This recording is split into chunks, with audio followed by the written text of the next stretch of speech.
Grace of God, the Dyslexia Act, actually, the Dyslexia Act, as far as I understand, it doesn't really exist just yet. But whatever drafting is required, by the grace of God, I will try and provide it. And I personally know sitting senator of the National Assembly, whom I can, push it to so that we can get it in as a private bill. So why don't you hold it over there? I don't need it. Yeah. So that's going to be my own widow's mite towards this course. One more thing I want to say before I dive into the notes that I have, the slides that I have, and I'll try and be quick. And like I said before, I'm bivocational. That is to say, I pastor as well as being a litigator. And I actually think it's necessary for our national consciousness that everything we see, we should see within the prism of what God is, or whether God is in the midst of what is being done. I think if we tended to judge our conduct on that basis, what you will find is that there'd be more integrity, there'd be more empathy between one another in this country. And I just thought to mention that. Why do I say what I'm saying? Acts 10:38 says how Jesus was anointed with the Holy Ghost and power and went about doing good. You see this. For several generations, there have been a generation of children that have been left behind. And what's going on here is that God has seen the pain of children. He has seen the potential of the ones coming and has said, through this foundation, enough is enough. I am going to step in through these people and make a difference for the ones who are coming behind. So this clearly is a God thing, and we give Jesus praise and we also thank Professor Joe and Pachinello for what they went through, which they've turned around from a mess into a message. That's what they've done with it. So I just needed to mention that. I also want to express my gratitude to those who preceded me on the pulpit, the two ladies who spoke before me, Mrs. Oranica and ma'am, please forgive me, I can't pronounce your name properly. You guys are clearly cerebral. They are on top of their game concerning these matters, and I think we should give them, a round of applause for their powerful presentations. Thank you, ma'am. Well done. Yeah. So, can I have the slide? Yes. Let's have it up. So, distinguished guests and partners and friends, today I present to you the pilot study in early dyslexia screening and structured intervention, a foundational initiative of the Joe Ezigbo Foundation. So what this note simply seeks to do, this presentation seeks to do, it seeks to point out the specific steps that the foundation is going to be taking as practical measures in order to bring to the front burner, in order to bring to an end this concept of some children being left behind because our educational system is not prepared to accommodate them. So this pilot scheme is designed to ensure that no child is misjudged, neglected, or left behind simply because the system does not understand how they process information or how they process language. Can we move to the next slide? I thought that it was necessary when I was preparing this at the beginning to just define briefly what this dyslexia meant. And the Merriam-Webster describes it as an impairment in the ability to read. And it's so much more common than we think. Globally, research shows that approximately 1 in 5 children suffers from dyslexia. And particularly in countries like Nigeria, which are high achieving countries, everybody ask every adult here, they took first when they were in primary school and in secondary school because we are such high achievers. but clearly, and because of that, when our children don't measure up, there's great impatience. So it's a significant point that we must pay attention to. So in Nigeria, because of our high achievers mindset, dyslexia is frequently misunderstood, and a child who struggles with these issues is deemed to be an academic failure, and called all sorts of names. Obviously, there'll be confidence problems, and then obviously behavioral patterns or problems then begin to manifest, and the child becomes one of the dregs of society. That will not be our portion in the name of Jesus. So this is not merely an educational issue that the foundation has chosen to highlight. It is a dignity issue. I repeat, it is a dignity issue. It is also a special needs issue that requires bespoke solutions for these children of ours that deserve all the love and care and every opportunity to succeed, just like we have. Can you move to the next slide, please? So,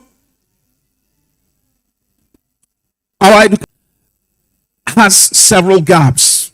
There's no structured early screening framework, meaning children pop up in school and the teachers can't recognize the fact that these children have a learning disability requiring specialist tutorship.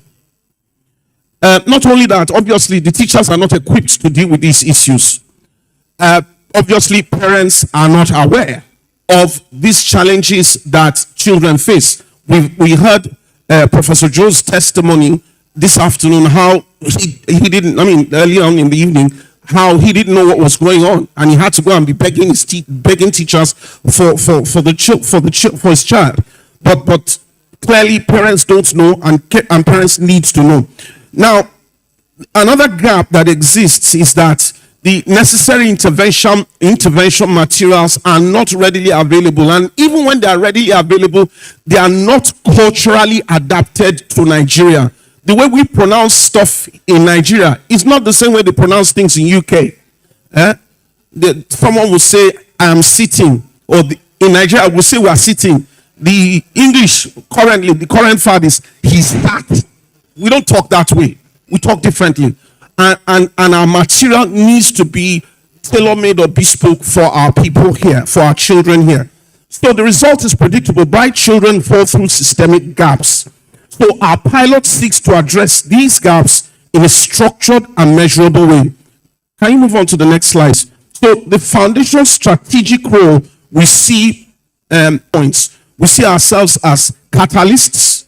We see ourselves as technical partners. We see ourselves as systems integrators. And we also see ourselves as capacity builders. Our approach strengthens existing educational infrastructure and equips stakeholders with the tools they need to sustain impact long after this pilot scheme ends. Next slide, please. So this pilot scheme will only succeed through a collaboration of the foundation with the government, with schools, with teachers, and obviously with parents. This coordinated ecosystem is not an isolated intervention. Now, let's move on to the next slide, please, which is the pilot design overview. So the pilot will span 6 months. It will have as its location 3 schools in Lagos State, and the target classes will be primary 1 to 3. Primary 1 to 3 obviously are the classes where you immediately would pick up if reading disabilities exist. And so the phases will be, there'll be screening and baseline. There'll be teacher training. Then there'll be targeted interventions that will probably lead to specialist classes for the children that have been identified during the screening phase. And then there'll also be monitoring and evaluation to see whether these children are coming along and picking up as they should. Next slide, please. So I'll be elaborating on these phases. So phase 1 establishes our foundation, and we will secure A, government approval, B, conduct teacher orientation, C, C, obtain parental consent. D, administer evidence-based screening tools. And then E, obtain or collect baseline literacy assessments. Now, the output obviously should be that we'll be able to identify at-risk pupils. There'll be a data dashboard to monitor progress, and then initial needs will be mapped. Help me, please. One room, please. To the next slide. Slide 9. Targeted interventions. Targeted interventions. So for identified, you're right. Phase 2, teacher capacity building. Yes, thank you. So the teachers need to line of first line of contact. It is in the classes primary 1 to 3 that the teachers will pick up when a child is asked to read in public. It's there we'll pick up the fact that a child is struggling to read. So the teachers need to understand what the warning signs are, what the telltale signs are that the child is struggling to read. So the early warning indicators, the structured literacy methodology, the multisensory teaching strategies. These will be deployed when at-risk students are identified. And our sister dealt brilliantly with the multisensory teaching strategies. And then classroom accommodations, as I understand it, are taken up for that. Now, can we move on to the next slide, please? One room, please. One room, please. So, our teachers will need culturally relevant teaching aids. We've discussed some of these issues before. Why foreign contexts do not apply to Nigeria, limited cultural resonance, and the foundation's response is to generate Nigerian context reading materials. One room, please. One room, please. Hello. Hello. Can we have one room, please? Thank you. I'm almost done, so we can chat away when we are done. All right. So, another critical aspect that the foundation is going to come through for us, hopefully, is phonics aligned with Nigerian English usage. This is critical. So we have to pull in the experts who will help us in these particular matters such that we can generate the materials that our teachers can now use to teach our children that have this learning disability. So, next slide, please. As Mrs. Oranika mentioned, this pilot is going to be data-driven. It can only be data-driven. How are we going to make recommendations that will have lasting solutions to the community or the educational system if it's going to be data-driven? So key performance indicators are going to be the percentage of students screened, the percentage of those identified to be at risk, then the reading fluency improvement rate based on the tools that have been foundation, teacher competence, how well are the teachers, how well are the teachers taking on board the skills they require in order to identify the students and as well as to bring them to the place where they are able to learn just like their mates in their own unique and bespoke way. Then obviously, parent engagement. None of this is possible without parents being willing to engage in the process. So, obviously, there will be a pilot report publication that will be done after the pilot scheme has terminated, and hopefully, based on this material, hopefully this same process will be replicated across Lagos State as a preliminary point, takeoff point. Yeah, I'm kind of running ahead of myself. Next slide, please. Replicability and the scale model. Replicability and scale model. So obviously, after 6 months, we need to publish a pilot report. Obviously, the stakeholders will need to see it. We will develop an implementation toolkit based on the pilot scheme that when the replication is taking place, there's a Bible, as it were, to guide the schools that are going to be delivering implementing and looking to identify the students that have the challenge that we're looking to weed out. And then we also would engage the government for expansion. That's a necessary consequence of the pilot scheme. I imagine that when we engage the government, I'm fairly confident, because this is novel, this is niche, I'm fairly confident that they will agree. Pilot period, this process will be replicated as soon as we can get all the teachers in the room to, participate in the training, to pick up on the flashing red lights for those kids who have these issues. Now, the goal of this pilot scheme is to ensure that it's adopted on a statewide basis. I'm fairly confident that once Lagos State adopts it, it will spread like wildfire across the country. Yes. So, next slide, please. Sustainability framework. So, the sustainability pillars, that is, how is this thing that we're doing going to continue beyond the pilot scheme? So, obviously, the government has to take ownership.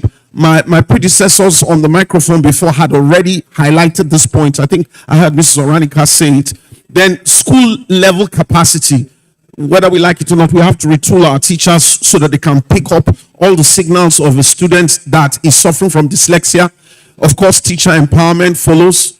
And then, of course, there needs to be data-driven advocacy. This data-driven advocacy is going to be relevant when we are going to be going to the National Assembly to say, gentlemen, you need to pass this act, and you need to pass it ASAP. You need to pass this act, and you need to pass this act ASAP. And we will build, by the grace of God, institutional memory, not dependency. Next slide. What do we need from partners? From government, we need institutional support and policy integration. Confident that if the advocacy is made to the right people, this will certainly happen. Sector, obviously, funding. So for the big entrepreneurs in the room, and for those of you who know the big entrepreneurs in the room, let's give them a ring so that they can help us get this over the line. Of course, sponsorship of teaching aids, that's a critical part that the funding will go into, so that the specialists' books that these children need, driven by Nigerian phonics and not foreign phonics, will be available for our teachers and our students. And then technology support where necessary. Finally, from our developmental partners, technical advisory, collaboration, and monitoring exercise. Like someone had said earlier before, we're not reinventing the wheel. Some of these things, in fact, let me say it differently. I know in the UK that there's a Dyslexia Act since 2010. So things like that, and the entire backroom mechanisms that make that system work are things we should look to borrow from in order to make this project succeed. Closing message. Dyslexia is not a deficit of intelligence, it is a difference in processing. Early detection preserves confidence of our children, confidence, talent, and their dignity, allows them fulfill all their potential. And the Ezigbo Foundation is committed to ensuring that every child gets the bespoke education that they truly, truly deserve to be all they need to be. Thank you very much for listening.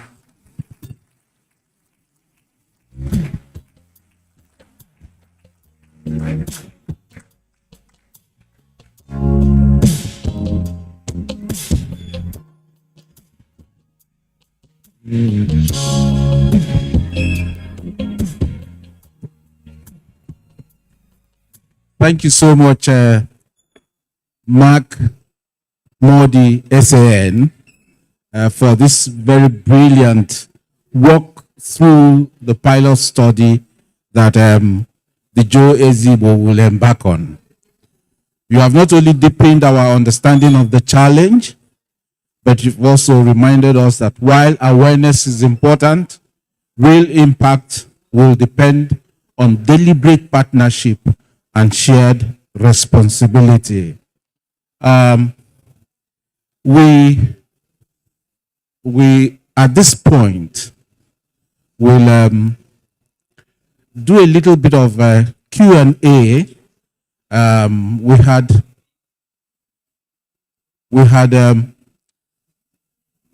we were of the consideration. Huh?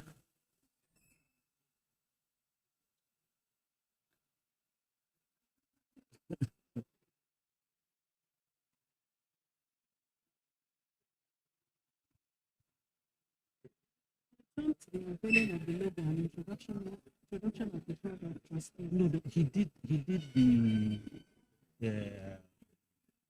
introduction of the board of trustees. You will. Okay, don't worry.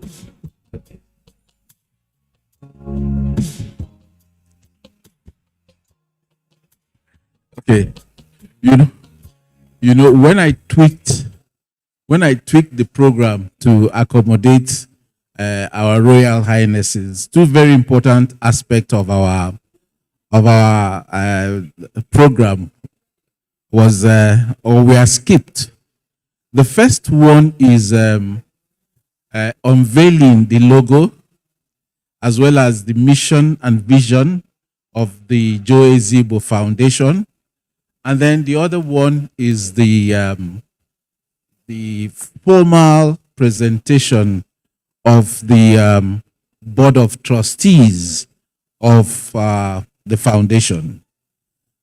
I thought somewhere along the line that in the professor's video message that he introduced the board of trustees to us. But I'm told that that is not good enough, that we need to go back to that and introduce members of the board of trustees. So the media team, can I crave the indulgence of this audience and have us do a quick expose of the logo and the mission and vision statements, and then a quick run through of the members of the board of trustees before we now go to the Q&A, and then we will thereafter invite the chairman for his vote of thanks, and we will wrap this thing up and bring it to a close. So quickly,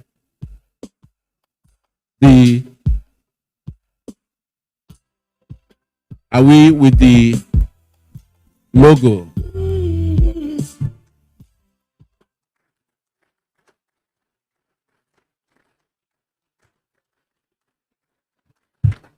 The whole import of the logo is to focus and end that recognition, so that when you say Joe Ezigbo Foundation, what comes to mind will be dyslexia. And when you say dyslexia in Nigeria, what will come to mind will be the Joe Ezigbo Foundation. Okay. So can we quickly go to the mission and vision? Please, one house. I will ask them to stop sharing this finger foods that is making everybody, Please, one house. Mission is to lead dyslexia awareness and early support, strengthen inclusive learning systems, and expand equitable access to education through advocacy and structured intervention.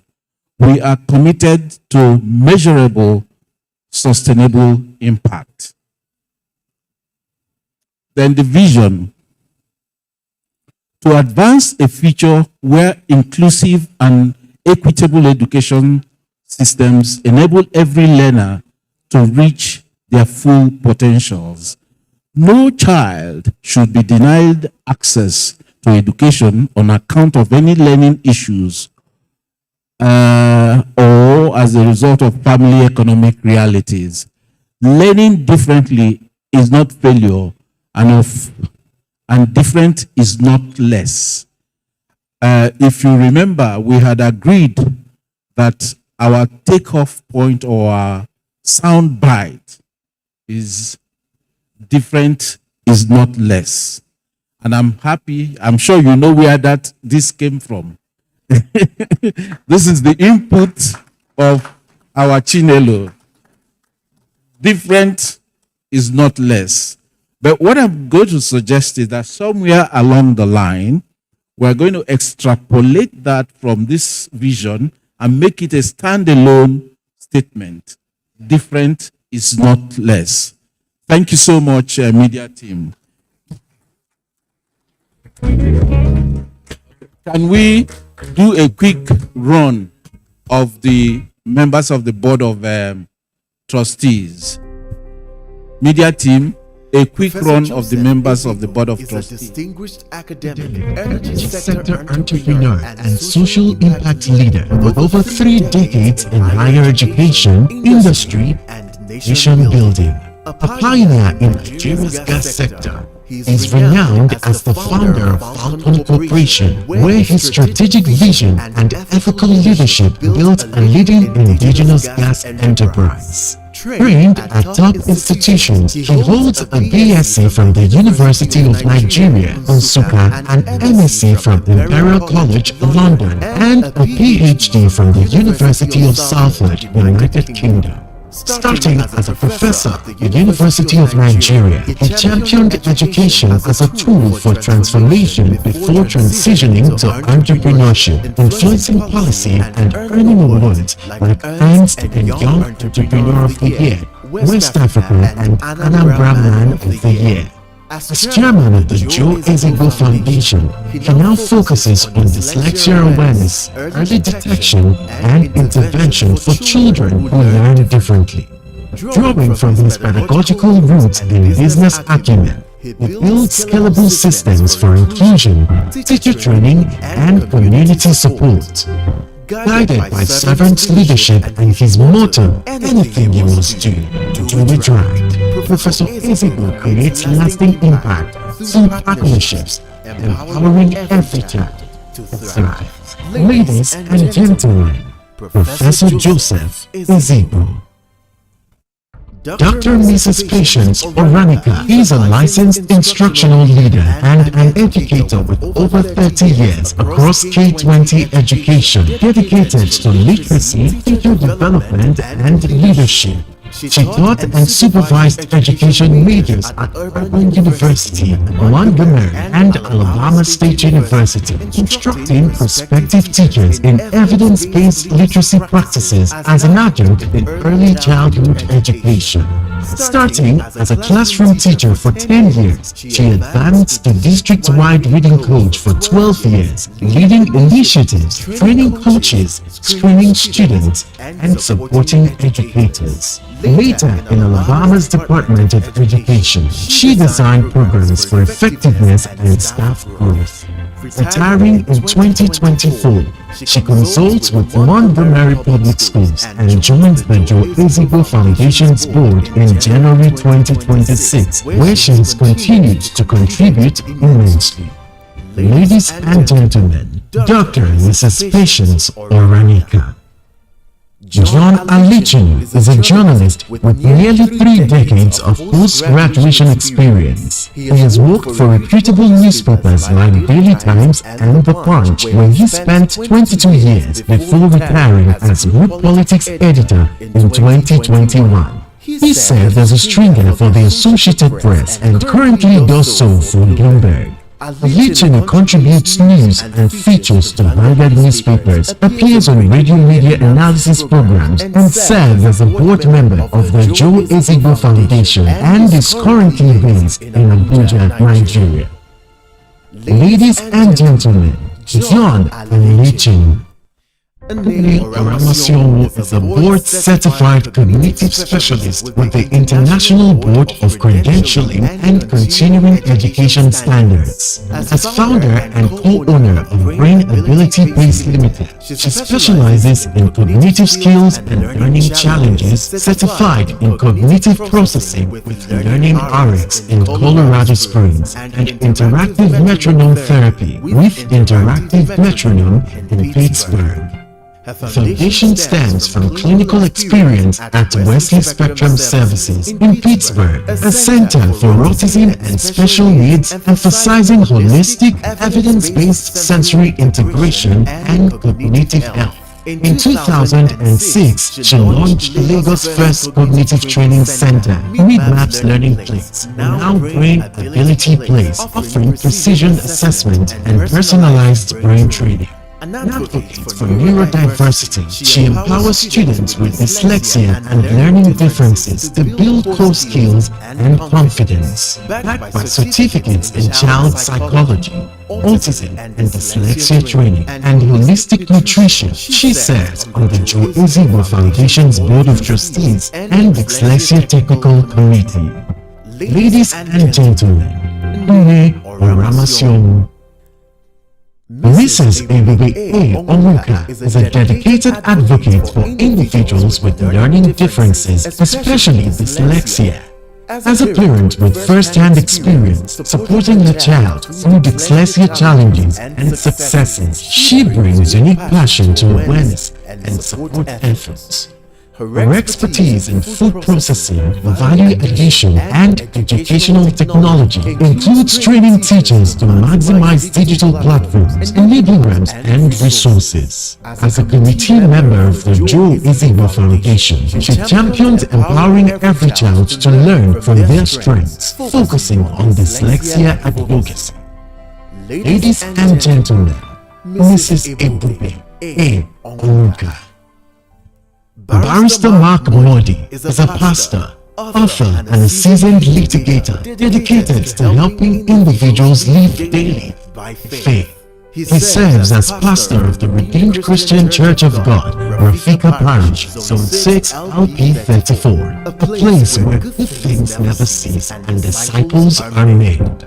Beyond pastoral duties, Mark is a key partner in Aluko and Oyebody's litigation, arbitration, and ADR practice group, leading teams in intellectual property enforcement, marine, and aviation cases. Renowned for his expertise as noted in Chambers Global 2021, he excels in advocacy, anti-counterfeiting, trademark oppositions, and civil litigation, including contract, torts, commercial shareholder disputes, and criminal defense. Holding an LLB honors from the University of Benin, admitted to the Nigerian bar in 1989 and elevated to Senior Advocate of Nigeria. Mark is married to Bidemi Mark Modi, his best friend, and they are both blessed with 3 beautiful children. As a member of the Joe Ezigbo Foundation's Board of Trustees, he contributes his legal acumen and faith-driven leadership to advance dyslexia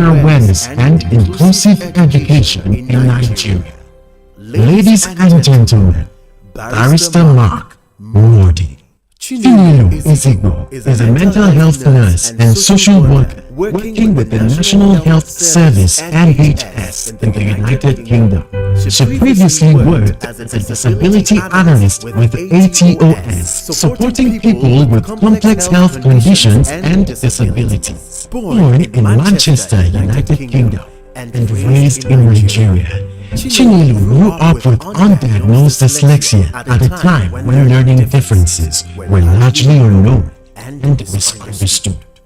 Her personal experience of struggling in school without support shaped her passion for raising awareness about dyslexia and other learning differences. After being diagnosed with dyslexia in adulthood in the United Kingdom, she gained access to educational support and assistive tools that transformed her learning journey and enabled her to complete a double degree in mental health nursing and social work. She is also a member of the British Dyslexia Association, Nursing and Midwifery Council, and Social Work England. Chinelo's childhood experience strengthens her commitment and drive to ensuring that children who learn differently are recognized, understood, and supported much earlier in life. Chinelo is the author of 2 widely read articles on dyslexia awareness in Nigeria: A Silent Struggle, Growing Up with Undiagnosed Dyslexia in Nigeria, and Mind the Gap, Why Nigeria Must Confront Its Dyslexia Crisis. Through these writings, she shares her lived experience while highlighting the urgent need for greater awareness, early diagnosis, and educational support for children with dyslexia. Chinelo has also spoken on podcasts and public platforms discussing dyslexia, sharing her personal journey, and advocating for better understanding and early identification of learning differences. Her advocacy in writing helped inspire the Joe Ezigbo Foundation to include dyslexia awareness as a key focus of its work. She serves as a member of the Board of Trustees of the Joe Ezigbo Foundation and is a driving force behind the Foundation's dyslexia awareness initiatives. Through her writing, advocacy, and public speaking, Chinelo is committed to ensuring that no child grows up feeling invisible because of dyslexia. Different, not less. Ladies and gentlemen, Chinelo Ezigbo. Dr. Simeon Bello Onyemaechi is a distinguished public health physician and Managing Director CEO of Anambra State Health Insurance Agency. With an MBBS from Madonna University, MPH from the University of Roehampton, London, and PhD in Public Health from University of Central Nicaragua. He has held various leadership roles, including Special Advisor on Health to former Governor Winnie Obiano of Anambra State, Chairman Governing Council College of Health Technology, Obosi, and Chairman of the Forum of CEOs of State Social Health Insurance Agencies in Nigeria. Dr. Onyemaechi is a renowned expert in healthcare management, health financing, and infectious disease control with numerous awards and publications to his credit. Ladies and gentlemen, Dr. Simeon Bello Onyemaechi.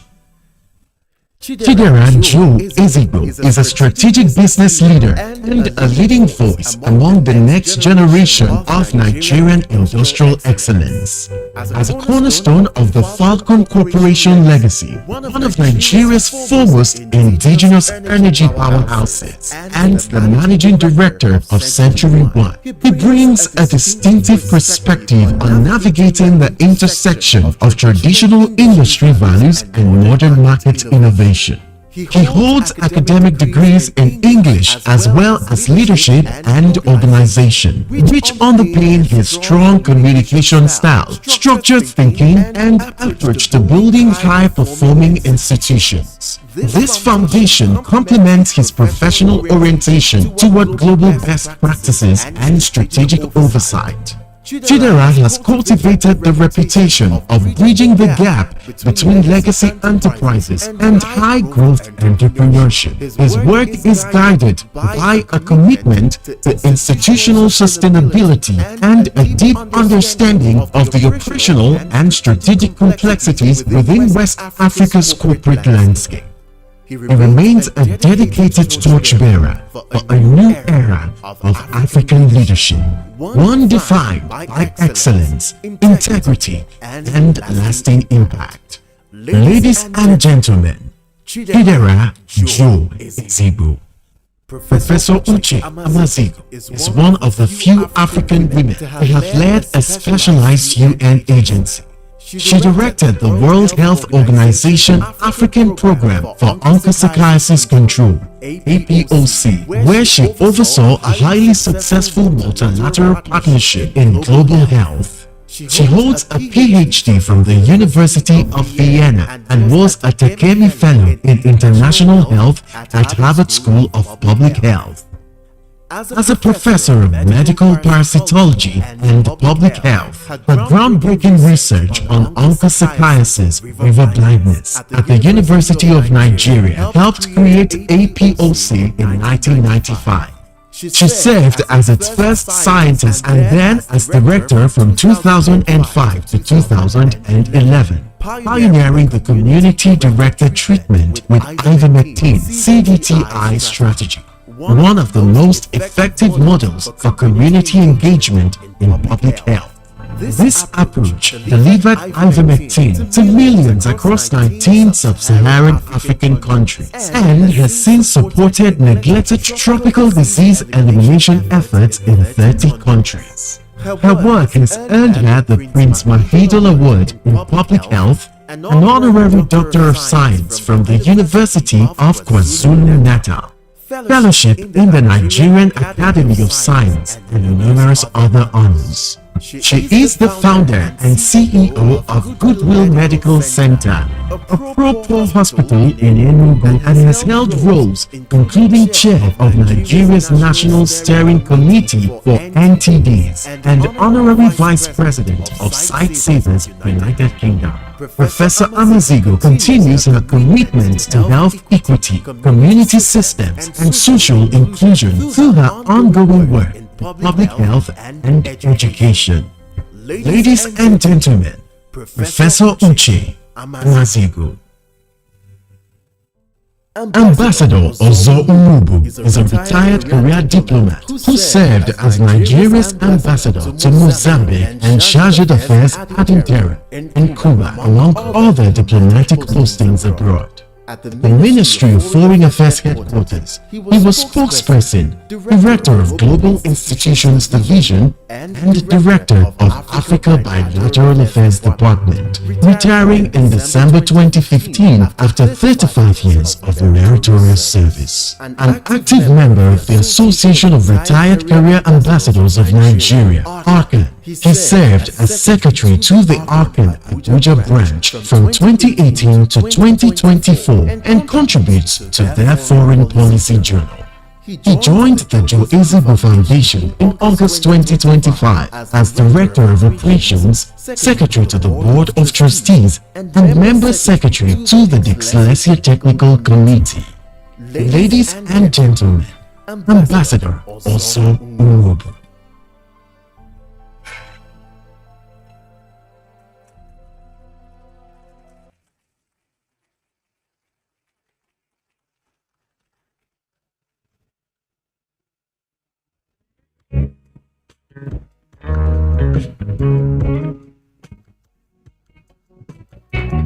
Thank you so much, ladies and gentlemen, for really indulging us to go through this when we are running out of time.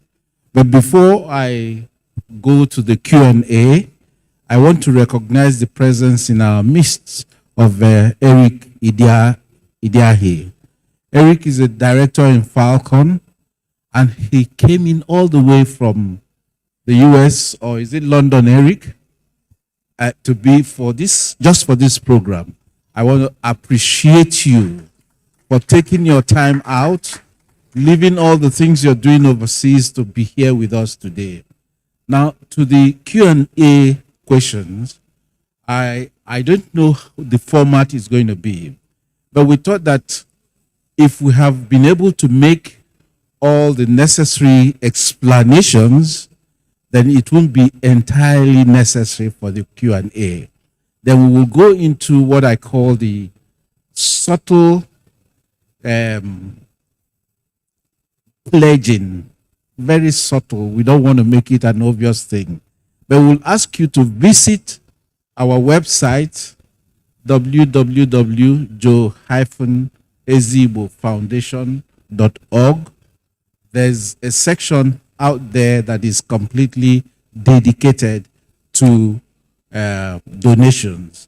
And you can either partner with us, or you can donate to us, or you can be both. You can donate and you can be a partner to us. Either way, what we want is for you to identify with us and then be part and parcel of this long, tedious, because that's what I know it's going to be, journey towards ensuring that different is not less. Now, in the absence of any hands wishing to ask questions, can I at this point invite our chairman, Professor Joe Ezigbo, to give us a vote of thanks. But there is a request that before he comes to the podium for his vote of thanks, that we would want to see, for the benefit of those who didn't see his profile video, that we could do a rerun so that everybody will be at home with the person that we are talking about. So, media team, if you're available. Why does the foundation matter to me? For two reasons. Two things actually pulled me together to get into the foundation. But they all center on one person, my mother. And I'll tell you why I say my mother. Because I'm an only child. I grew up with her, stayed with her. When she had me, she couldn't have kids anymore. And I was concerned. And initially, I wanted to be a gynecologist. Why? Because I want to look after women and help them bear children. Unfortunately, I couldn't get into School of Medicine. I ended up with the alternative. I did a histologist by training. Unfortunately, she died too early. And I didn't get the opportunity to say thank you. But I was in university, early hours when she died. It took a long time for me to get over it. But I determined that